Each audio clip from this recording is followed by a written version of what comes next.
नमस्कार दोस्तों, मैं सुखदेव साहू। आज आपको बताऊंगा दोस्तों, पार्ट 5 नंबर है ये चुनाव ट्रैक में, और ये कर्मा में है दोस्तों। कर्मा आप जानते हैं काफ़ी अच्छा छत्तीसगढ़ में प्रसिद्ध है। तो कर्मा लूप के साथ बना गाना है ये कर्मा ट्रैक है, जो छत्तीसगढ़ी भाषा में छत्तीसगढ़ का चुनाव ट्रैक है दोस्तों।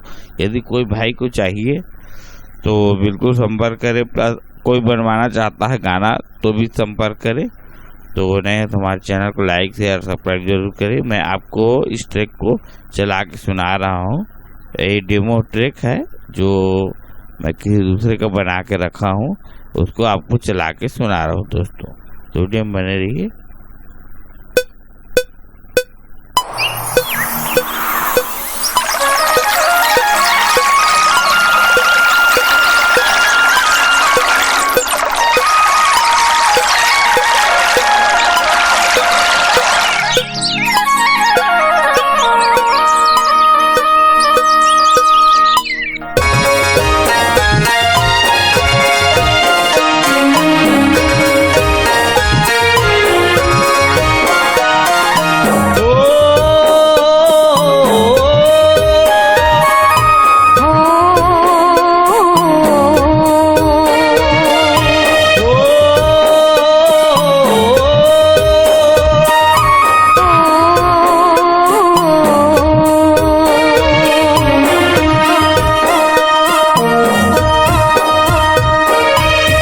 अनाज बरसाता किसान छाप माँ मोहर तो मन लगाई देहो ना।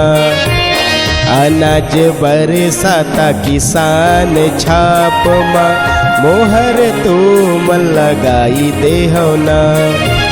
संगी संगवारी मल्ला भैया मोर दीदी मल्ला, संगी संगवारी मल्ला भैया मोर दीदी मल्ला, संगे मले अइहो ना,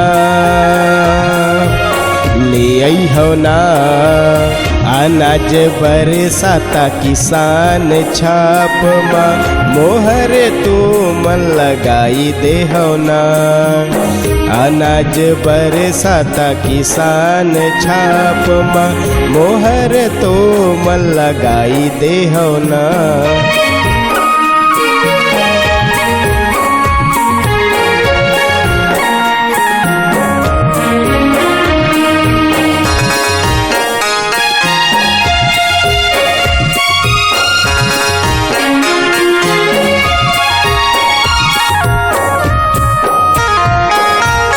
सुख दुख के साथी बने हवे हमारे उषा दीदी, देखता के मोहर लगा चिन्ह ला देख के दीदी।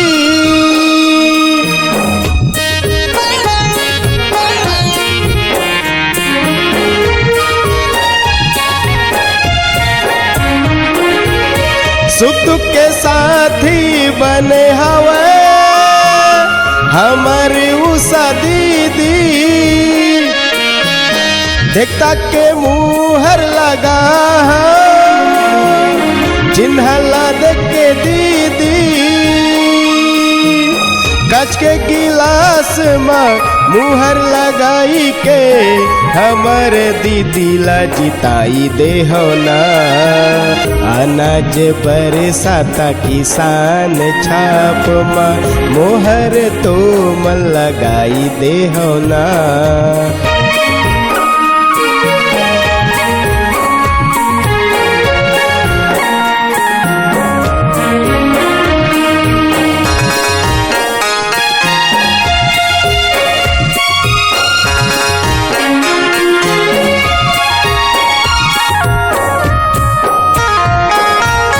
विकास के गंगा बहाई नवा रोजगार दिलाई, देखता के मुहर लगा चिन्ह ला देख के दीदी।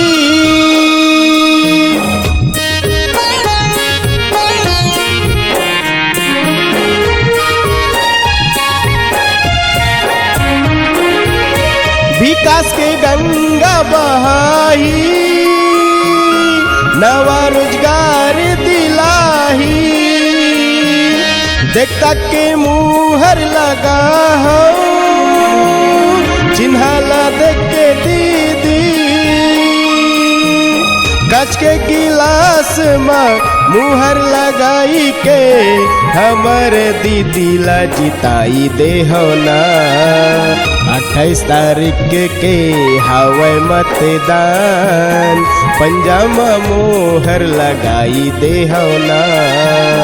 28 तारीख के हवे मतदान, पंजामा मोहर लगाई दे हो ना। 28 तारीख के हवे मतदान, चश्मा में मोहर लगाई दे हो ना। 28 तारीख के हवे मतदान, चश्मा में मोहर लगाई दे हो ना।